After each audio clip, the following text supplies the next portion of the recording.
Welcome to the American Dream in the Eyes of Immigrants podcast. I am your host, Heidy De La Cruz, and I am on the mission to change the narrative of immigration, one immigrant story at a time. Christina, thank you so much for coming on the American Dream in the Eyes of Immigrants podcast to share your journey of growing up with immigrant parents from Nicaragua. And I just want to ask you, how are you doing today?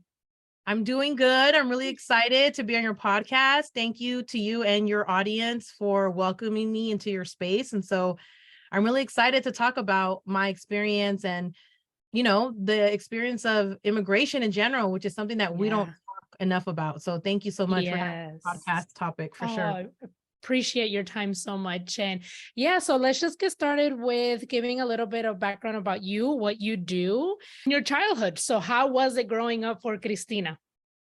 Yeah. So, oh my gosh. So my name is Christina Rodriguez, founder and creator of Latinas with Masters and the Latinas with Masters podcast. And, I'm a mom, I'm a dog mom. I have birdies now. I like to give, all my animals some love, but, I'm an educator, I'm a scholar, I'm an advocate. But I'm also, I'm a lover, I'm a giver, I'm all these things, that I'm also learning to embrace. So I feel like little Cristinita, man, I definitely feel like I'm healing little Cristinita because there was a lot of things that I didn't know that I was experiencing, right? And that shaped me the person that I am today. Not all negative, of course. There's definitely a lot of positivity. I had a great childhood. I'm the middle child of an older brother and a younger sister. But because my parents were divorced at one point, because I am first gen born here in the United States, so I'm the oldest when it comes to that. There was a lot of things that I had to learn, early on that at, 10 years old, my daughter's 10, I couldn't even think about my daughter knowing what I knew at 10 years old, one, because she doesn't have to, right? But two, because she's growing up how a 10-year-old, naturally we would want someone to grow up at that age. So so to kind of go back, little Cristinita is healing right now. My inner child is healing, and it's something that I'm learning to embrace the healing journey, the mental health, but then also being intentional about it, right? Not doing it because I'm told or because I have to. I'm doing it because I want to, and I'm doing it because I deserve to, So that's kind of where I'm at right now. Oh, I love that. And yes, it's crazy how us children of immigrants, because I am too, like we have to grow up faster and sooner than those who don't, because we're so involved in the adult situations and the adult decisions that they have to make, because we're helping our parents translate and doing all this other stuff. And so your brother was born in Nicaragua. Yes, he came here when he was 2. 2 years old. Okay, yeah. So that burden did fall on you, like the whole translating and everything for your parents, right? Exactly. Yeah. My brother wasn't around.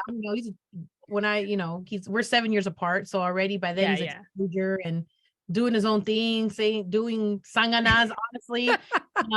So it's like I'm the middle child, but I'm the oldest child because my brother was just doing his own thing. And then, then it's gender roles, right? Then it's like, pues, la mujercita, tenés que limpiar, tenés que ser educada, tenés que hacer all these things, And the way that I received love was very conditional from my mom because that's how she was raised, right? She went to an all Catholic, what you call it, like monjas, right? Is what she says. Nuns. The nuns, she went to an all like boarding school like that. And the way that my mom was able to see my grandpa or the family was if she had good grades, right? So that was a condition, right? You can come home if you have good grades. If you don't have good grades, or if you don't behave well, you can't come home. So my mom instilled that love with us, right? You can't go out unless you wash the dishes. You can't do this unless you do laundry. Tienes que limpiar la casa. You need to do this, right? And so I didn't realize that was conditional, but that's also the way that my mom was taught. So you continue, right? It's learned behavior, right? That's how you continue on to do that. And then now our generation, we realize that like that's just what our parents knew, right? They were raising us in what they knew, but now we realize, like, oh my gosh, like you said, it's a conditioned behavior, learned behavior, and like here we are trying to break that. Like, no, we want to do better for our kids. Like you said, your 10-year-old is being a 10-year-old. You know, Mhm. she didn't grow up like the way that you grew up. So Don't love get me wrong. that. Sometimes se me sale mi mama. Like I'll Oh be like, yeah. hey, like a los 10 años, and then she was like, I know, mom, you went to the laundromat and did the laundry, you did dishes because you didn't have a dishwasher. Like she'd be telling me stuff. And it's just like, it's crazy how my daughter can just be herself and not worry about all that stuff, right? Like, Yeah. so. But and then like we have, well, at least I do. We have like this line that we want to like give them what we didn't have, like a different child, but then you also like don't want them to be super spoiled and super Exactly. entitled and like having to tell her like I didn't have choices when I was growing up on what we're eating. We just ate what was cooked and that Oh, was it. Like we didn't have a choice. So it's that's like, oh, what do you want for dinner? Sometimes I'll do that, but yeah, sometimes I'm like, yeah. cómete lo que hice y ya. You know? There was two sayings that my grandma would say and my parents. There would be like when they used to ask like, "Va a comer?" And I'd be like, "Sí, ¿qué hay?" And they'd be like, "Esto no es un restaurante." And I'm like, "Whoa, my bad. Damn, I'm just asking. Sure, gallo pinto all day, no problem." What? And then the second thing they would say when I used to say like, "Oh no, yo no quiero comer eso," or like, "Oh, we're gonna have that again," they used to be like, "Entonces no tiene hambre. Si tiene hambre, Yeah. come lo que hay." And I'm like, "Oh my god, now." Tell me why I say the same things to my kids. They're like, I don't want that. And I'm like, well, then you're not hungry. I don't know. Figure it Yeah. out. Yeah, that's Nope. exactly right. I know. Oh my gosh. So, what were some cultural norms that your parents kept from Nicaragua? Ooh, I feel like, I mean, clearly you heard the way that I like Yeah. talk, right? So definitely like the accent, the dichos, right? Off top. I mean, I learned Spanish before I knew English. Um, Uh, but I also grew up in a Catholic household, right? So oh, okay. celebrating La Purísimas, right? In Diciembre, La Gritería, things like that. The food, of course. I mean, Mm. I can kill in like a tamal, a fritanga, a Oh, cacao, a you're making me tamal, hungry. a milka, like a red soda, right? I can do all that stuff. Nancite, like I love all Nicaragüense food.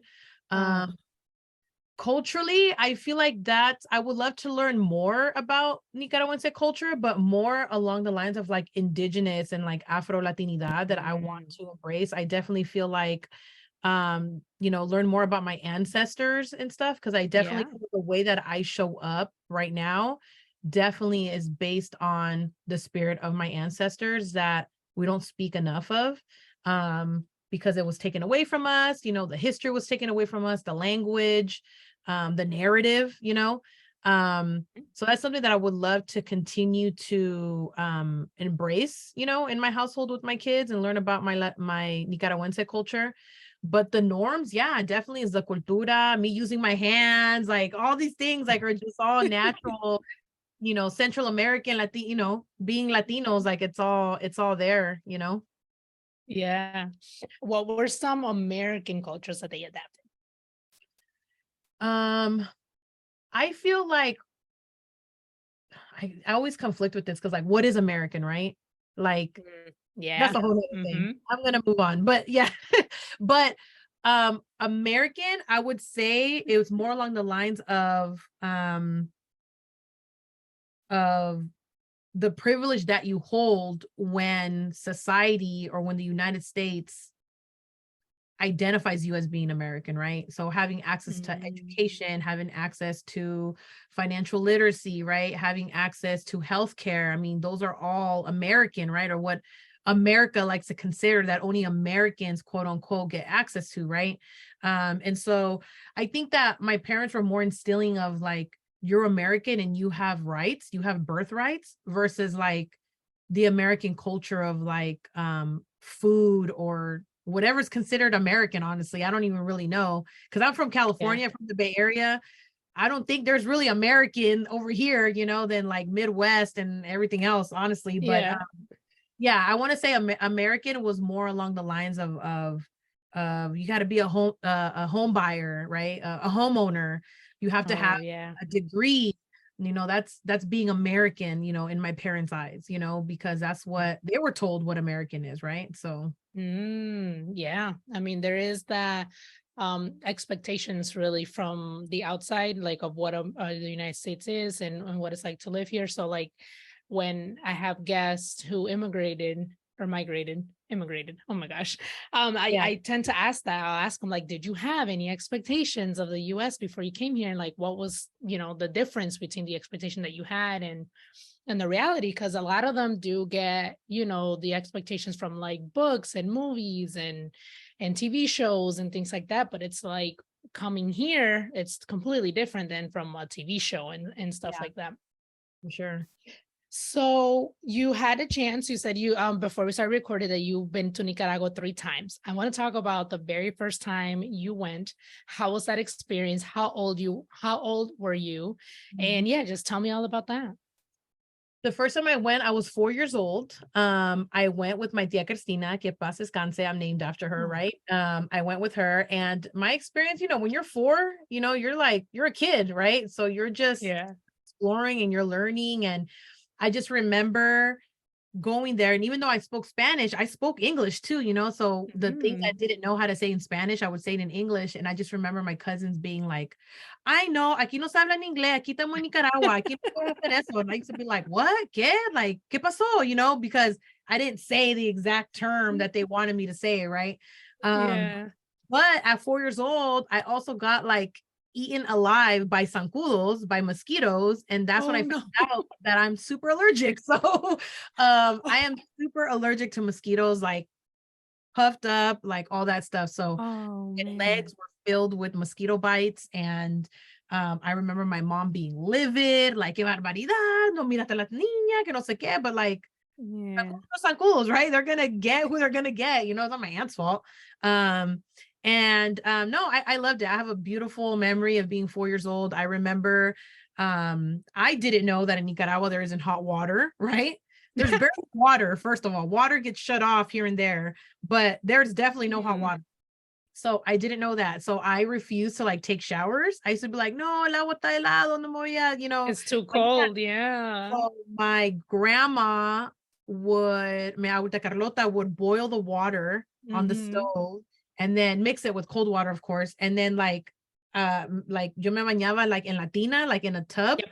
And I would literally just, take a shower like that or bathe myself like that. Right. And I have a cousin, Nick, who would be like, anda bañate, Cristinita, no sea chancha.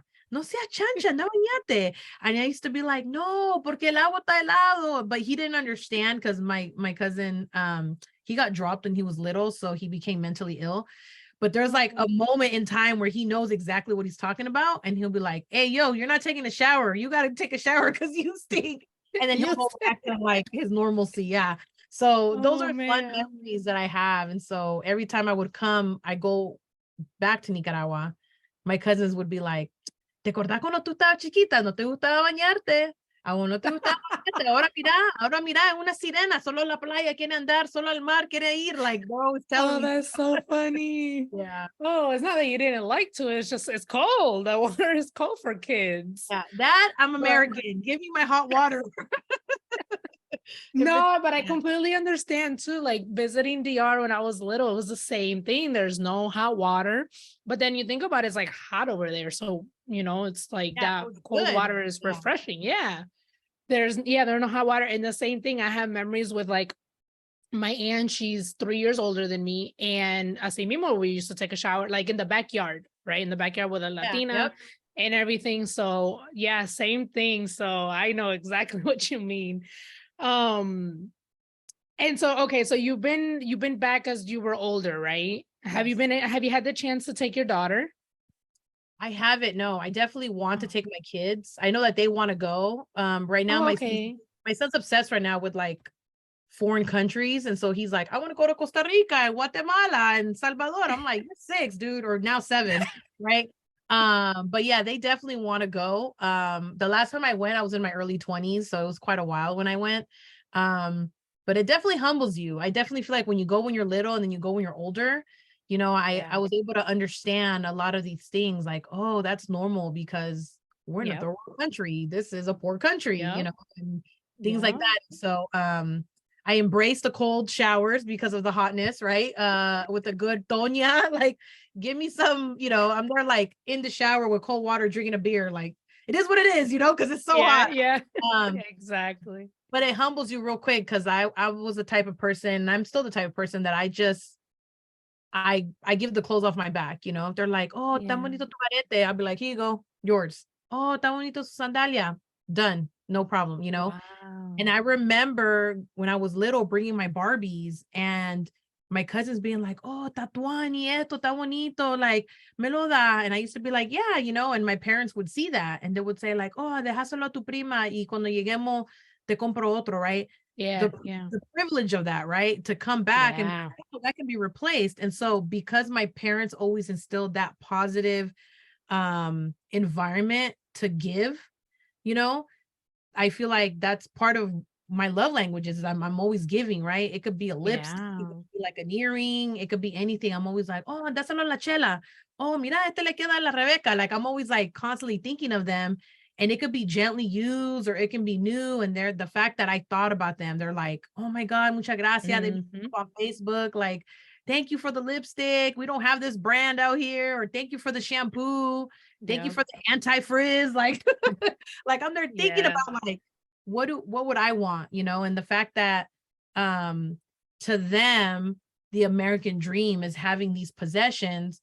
Let me send back, what a piece of my American dream, right? Of my privilege of having these items that are easily Yep. replaceable to me, but are so hard to get a hold of over there. Yeah. Um, whether it's unavailable or it's expensive, right? Because they would rather have food on the table, right? They need basic needs, right? So having, again, like conditioner or soap or all these other things, that's just, a privilege to have. And so, yeah, I definitely embrace that. And then my daughter's the same way, now she gives away her Mhm. Barbies and her muñecas, and we have this thing like, do you want to keep it or do you want to, give it to your cousin in Nicaragua? And my kids don't know a lot of my little cousins out there or my nieces and nephews, but they all know my kids, right? Because I send pictures Yeah. and they're like, always, my kids are always like, oh, give it to my primos in Nicaragua, Nicaragua. Like that's all you hear, Mhm. Nicaragua, because they know that Oh, it can easily be replaced, but they're also not attached to it because they know that like another little girl, another little boy would be happy to have this. And so I'm happy that my yes. kids were able to see that at a young age. Oh, that's beautiful. And just that spirit of instilling them that spirit of giving, Mhm. that's really beautiful. Are your parents still here or are they back in Nicaragua? So they're here. They've been here for 30 years. They go back and forth, of course. Mhm.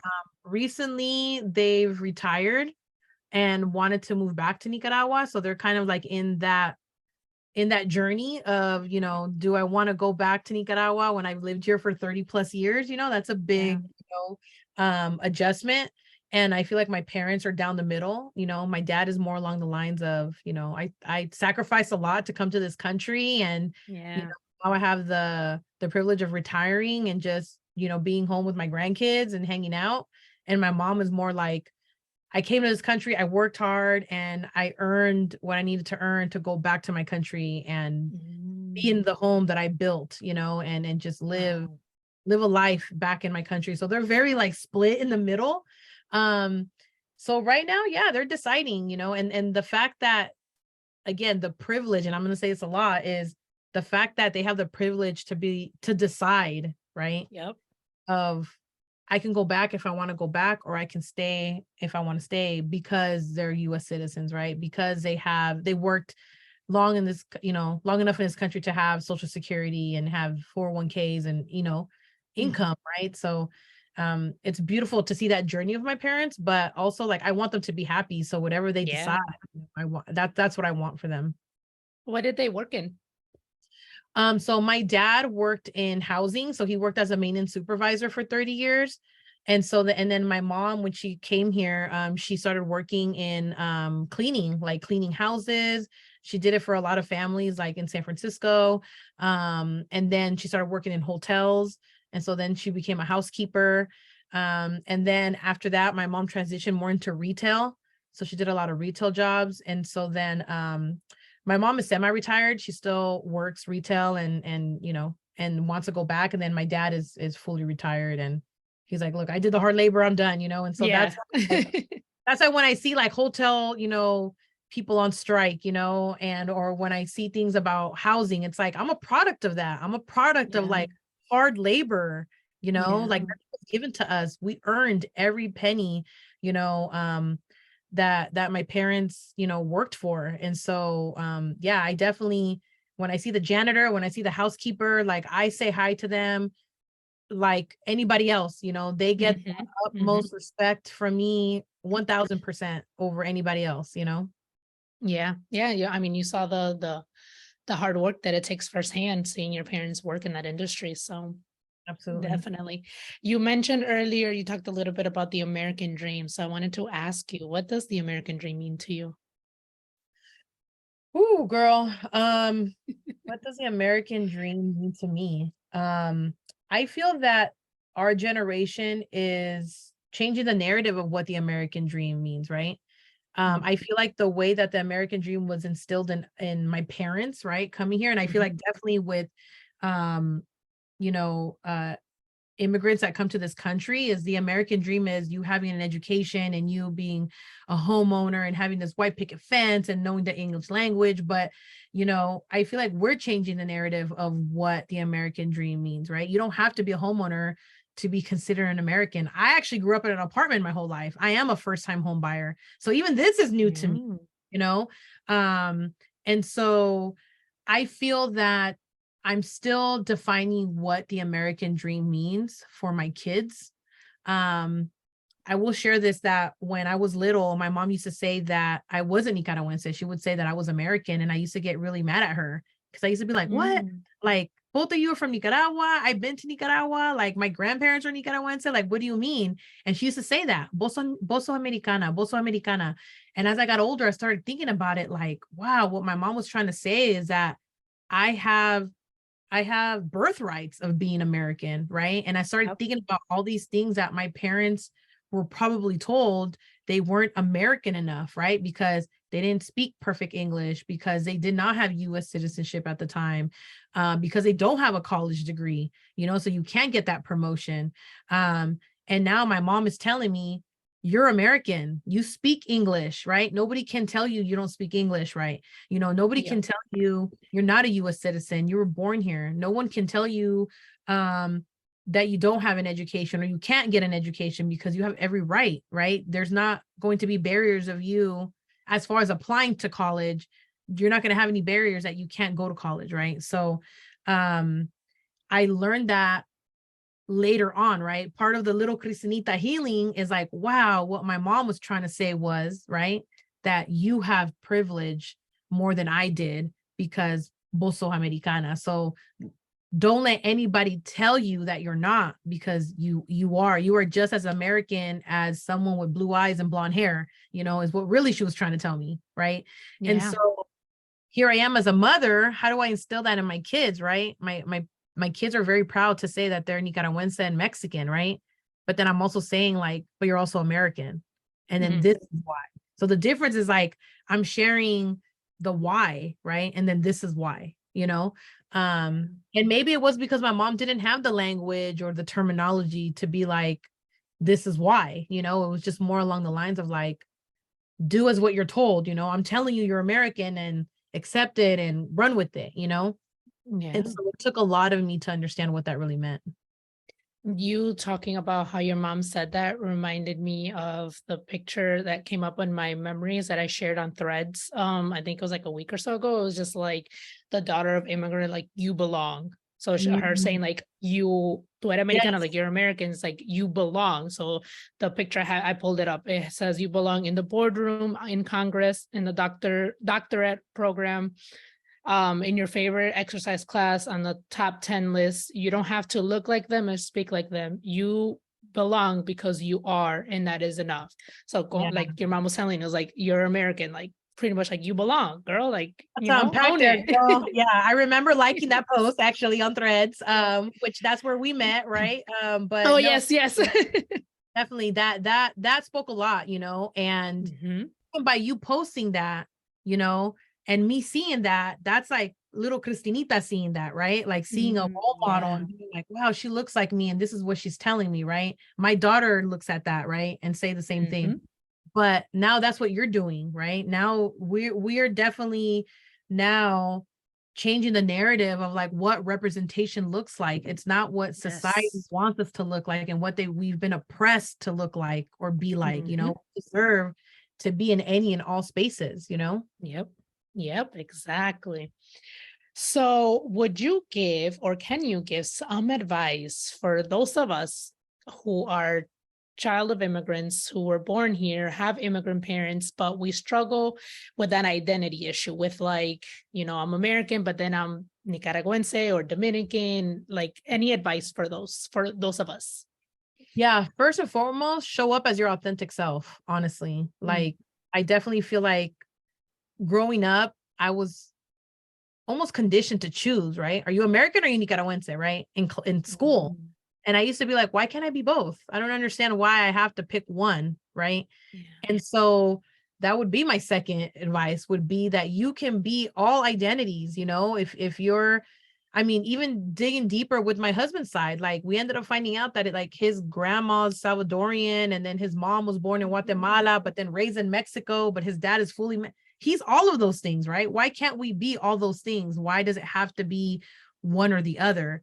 You can definitely identify with one particular culture because that's how you were raised. That's okay, but I definitely feel like we show up in these spaces, people wanting us to just claim one identity or one culture or one ethnicity when we're realistically all of them. So that would be my advice, honestly. Like I definitely feel like I own my narrative of like I'm a daughter of immigrants. Like I feel like I start off my bio like that, honestly. I am a daughter of immigrants from Nicaragua, Yes. right? I feel like everything that society wants to put a negative label on, it's like let's spin it into something positive, right? So I'm a daughter of immigrants, right? Now when we talk about high school, I say I am, I graduated from a continuation school. Like there's certain things that like I own my narrative. Let me talk about Yeah. what I want to talk about or the way that I want to represent myself. So that would definitely be my advice. My advice would be like if you're all those things, if you're Colombian, Dominican, Puerto Rican, and if you are German and European, claim those too. Like Yeah. it doesn't have to Yeah. be like because I look this way, I have to claim this, or I'm not Latina enough, so they're not gonna believe me I'm Latina. And I say that because when I started Latinas with Masters, my niece is half Chinese, half Nicaraguense. And it wasn't until recently that she told me that she started feeling comfortable claiming that she's Latina. Her last name is Latino. It's my brother's last name, right? But Mm. she used to say that because she looks Chinese and she speaks Chinese fluently because she predominantly lived with her mom and that was the culture that she was mostly exposed to, right? People would tell her, oh, you're not Latina. You don't look Latina, right? But what does Mm. Latina look like, right? Are we talking about Yeah. the way we look? Or we're talking about culture? We're talking about identity. So when she said that, when I started Latinas with Masters, that was the first time that she felt empowered and comfortable to say, and I'm Latina, without even having to go into detail. Like I'm Chinese and I'm Latina, or I'm Chinese and I'm Nicaraguense, you know? And now she'll be like, and follow my tia because she's the founder of Latinas with Masters, right? And I'd be like, okay, like super plug right there. Yeah. And that's what it's about. And that's what I feel like I, embrace in the Latinas with Masters. It's not just, we don't look one way. We look and can show up in many ways than just what society wants to label us as Latino or as an immigrant. We should definitely Yep. definitely take away that negative mindset of being an immigrant. You know what I'm saying? Like, why does it have to be a negative thing that you came to a country to better elevate and advance your family? Yeah. Yeah, definitely love that. So let's talk about the work that you do. Let's talk about the Latina with Masters. How did that get started? Where did that come from? What exactly is it? Yeah. So I started Latinas with Masters when I got admitted into my doctoral program. And I was thinking, I was actually having a conversation with my husband, and I was like, I want to create this Instagram account. Like, I want to, I was thinking about my graduate school journey and how I was the only Latina in my class, how there was lack of Latina representation in the classroom and as professors. I had feelings of imposter syndrome, even though I had no idea what that word was, but I had the feeling, right? Well, then I said, I want to increase more Latinas in graduate school. Like, F that. Like, that's it. Like, period. Um, and so then I was like, I don't know, like something Latinas and something with masters. And he literally was like, Latinas with masters. And I'm like, There you done. go. There you go. And I already had like, and I'm gonna do color brown because there's colorism that exists within our culture. And so I want to Oh, represent yes. all the brown Latinas. Like, I'm literally like my marketing major, I put my tuition dollars at work, girl. I was like, okay, then we're gonna do this or we're gonna do that, right? But literally what it was literally about, let's talk about, you know, um, let's talk about our journey into graduate school and like how we got here. Everybody has a story, and I feel that academia likes to paint this pretty picture of like, oh, we represent Latinos and Latinas and Latinx and they're successful because of us. And it's like, nah, boo, it's hella hard, and there's actually a lot of barriers within higher education that are holding us back, and we're no longer going to be conforming to this systemic oppression of people of color, right? And so I decided to transition into the podcast because a lot of people were reaching out to me and saying like, yo, I have a story, like, check this out. Look what I went through. And I still became a Latina with a master's. Look, I went through this and I still got my doctorate degree. Look, I still did this and I was still the first to go through this. And so I was like, well, and then let's hear your story. Let's do it, And so then, so it's really about sharing our stories, navigating higher education, and not being scared to talk about our real life experiences, right? Acknowledging our experiences. But then also to take it a little bit deeper, it goes beyond the academic space. Like, yeah, it starts off that way, but like we also talk about like how we got into our academic, or how we got into our careers, right?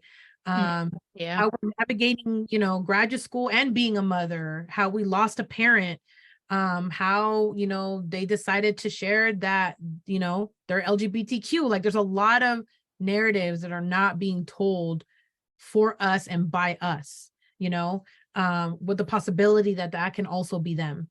And then, so part of that too is doing the work, like I've done a lot of consulting work with graduate schools when they're like, hey, how can we increase, students of color get into graduate school? And my first thing is, do you have a GRE and a GMAT? And they're like, yes. And I'm like, eliminate that. Rather they do it. I know it goes beyond that. I know there's powers that be that want that, but that is a systemic barrier. All the schools that I went to didn't require a GRE or a GMAT because I don't got time for that. I didn't have the money for that. I didn't have the money to study for that. I don't believe in that. And I'm still going to get the same degree as someone else that went into a program that required that. That means absolutely nothing but to weave out people who they want to see in a graduate program. So there's that portion that I do with Latinas with Masters. But it's also like, hey, ask me anything. How do I get into graduate school? I have this GPA. Can I still get in? Can you help me with my personal statement? I want to get into this field. What degrees exist in this field? Like, there's a lot of things that like I had to do my own research on. I didn't have anybody that I could go to and ask these questions. So then there's that. But honestly, like the bigger picture, and I'm going to leave with this, is I definitely want to get Latinas with Masters on the big screen, like mass media, like Flamin' Hot, like the Flamin' Hot Cheetos movie. Oh like, my gosh.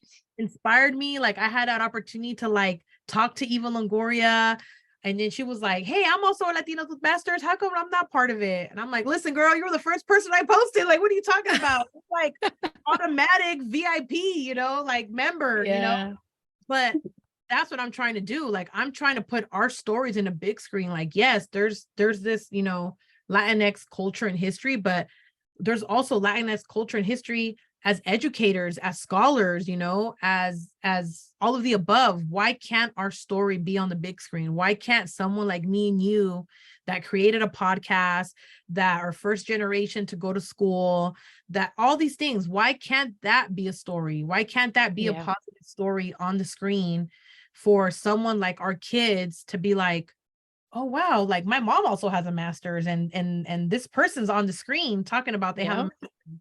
And my kids do that. My daughter's 10 and she knows the pathway of how to get into a master's. She knows that she hears the word master's and she's like, oh, my mom has a master's, or Latinas with masters, or she knows college, or whatever it is. And so that's basically what Latinas with masters is about. It's anything you want it to be and everything you need it to be. That's what it is. I'm not putting us in a box. Like, we're the box and we're checking all the boxes. The boxes are endless on my end. There's nothing that we can and cannot do. And I'll be damned if somebody tells us we can't do it, because I'm the type of person that's fuel to my fire. And I would be like, okay, cool, watch me or watch us. Right. Yeah. So that's what Latinas with Masters is about. It's everything from an online community to a podcast to, hey, let's write a script and share our stories, on the big screen. It's literally everything. So you mentioned your daughter knowing about the master's degree and obviously the work that you do.